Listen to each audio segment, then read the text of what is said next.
প্রতিবেদনে এসেছে, প্রধানমন্ত্রী হিসেবে হাসিনার শেষ ২৪ ঘণ্টা ছিল ঘটনাবহুল এবং স্মরণীয়। শেষ মুহূর্তে তিনি তার জ্যেষ্ঠ উপদেষ্টাদের উপর আস্থা হারিয়ে ফেলেন।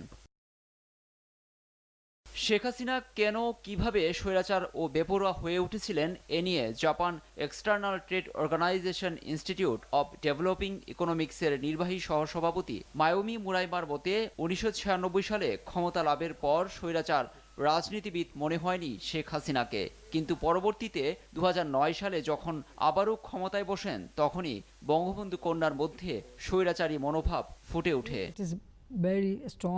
ভারতীয় সংবাদ মাধ্যম দ্য হিন্দুর বরাতে নিক্কেই এশিয়াতে আরও এসেছে, ক্ষমতার শেষ মুহূর্তে শেখ হাসিনা তার উপদেষ্টাদের থেকে ধীরে ধীরে বিচ্ছিন্ন হয়ে পড়েন। শেষ পর্যন্ত তার বোন শেখ রেহানা পাশে থাকেন এবং তাকেই বিশ্বাস করতেন।